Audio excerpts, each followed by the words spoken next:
Tesla has just released a version of their Model Y, making it more affordable for some. I'm Frugal Tesla Guy, and we're going to see if this is the right car for you.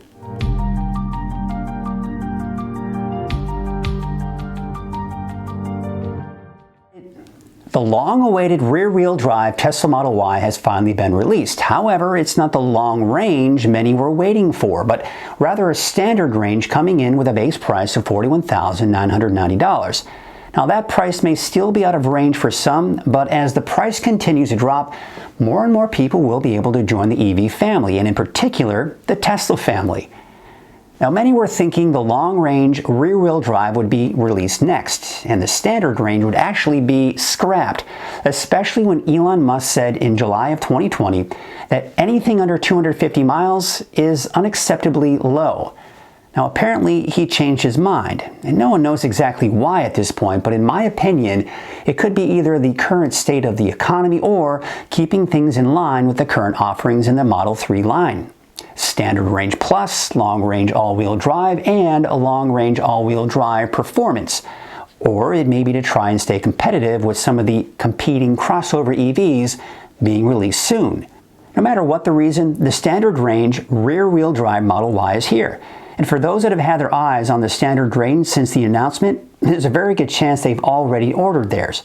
But if you're still on the fence between the Model 3 and the Y, or maybe even holding out for the Mustang Mach-E or the VW ID.4, well, let's take a look at the standard range Model Y, what it has to offer. Now, $41,990 will get you 244 miles of estimated range with a top speed of 135 miles per hour and 0 to 60 in 5.3 seconds. Now, unlike the partial premium interior and sound of the Standard Range Plus Model 3, all Model Ys, including the Standard Range rear-wheel drive, come with premium interior and sound. Pearl White will come with no extra charge, but if you want anything other than white, it'll cost you at least $1,000 and $2,000 for red. The 19-inch Gemini wheels are included, but for an extra $2,000, you can upgrade to the 20-inch induction wheels. Now, unlike the Model 3, you do have the option to add a tow hitch for $1,000. And honestly, that's a fair price if you ask me. Now, it comes with a black interior with the typical $1,000 upgrade to white, and it seats 5 comfortably, but now you have the option to add third-row seating for 2 more people, and realistically, 2 more small children for $3,000 more. Now, interestingly enough, this is not offered on the performance version. Now, this does change a few things for the second row seating, such as being able to slide the entire seat forward or backward. The same seats will tilt forward for easier access to the third row seats. There will also be 2 USB-C ports in the third row. Now, as usual, autopilot is included, and the full self-driving capability will set you back $10,000, suddenly turning a more affordable $42,000 car into a $52,000 car. Tesla no longer gets the $7,500 federal tax credit, but there are still several state incentives. For example, here in the state of California, there is a $2,000 rebate along with a $500 rebate through my local utility company. Total, that would knock off $2,500 from the price. Now, it may be more or less depending on where you live, so be sure to research your local rebates. So now some of you might be asking if the extra $4,000 over the Standard Range Plus Model 3 is worth it. Well, like that of the Model Y, the Model 3 now has an automatic tailgate along with a new center console design with wireless phone charging. The center console in the Model Y, however, still comes with the original design, but I can't imagine that will be for much longer. The Standard Range Plus Model 3 does not come with premium sound. However, the Standard Range Model Y does. And of course, the big difference is size. There is much more cargo space in the Model Y, making it more family-friendly. But the bigger car means bigger weight, and as a result, you sacrifice about 19 miles of range. Now, we also can't forget about the soon-to-be-released Ford Mustang Mach-E and the Volkswagen ID.4, both to be released sometime early to mid-2021. Now, the least expensive Mach-E Select is just under $43,000, and the entry-level VW ID.4 is just under $40,000. Plus, both cars qualify for the $7,500 federal tax incentive, bringing the Mach-E down to about $35,000 and the ID4 down to $32,500. Quite honestly, this will be a deciding factor for a lot of potential Model Y customers.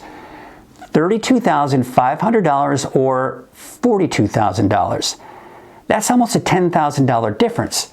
And I don't know about you, but if $40,000 is a stretch as it is, I think I know which way I'd be leaning. Now, as far as range is concerned, the Model Y's estimated range of 244 miles falls somewhere between the two, with the Mach-E at 230 miles and the ID4 at 250 miles. But if you plan on using your car for road trips, you might want to think twice about what you'll be giving up when it comes to quick charging. Tesla is well ahead of the pack when it comes to the supercharging network.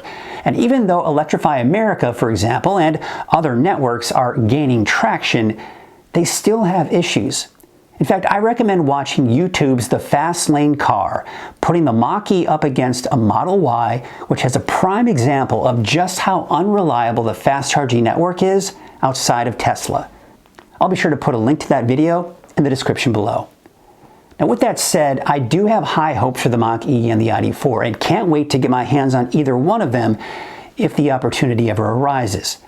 Now, if you've been holding out for the long-range rear-wheel drive Model Y, you're going to have to hold out a little bit longer. But if you ask me, I'd be willing to guess they may never release it. They stopped producing the long-range rear-wheel drive Model 3, and looking at the trend of the Model S, once they stopped producing the rear-wheel drives, they never looked back. Now, I could be completely wrong on this, and only time will tell at this point in the game.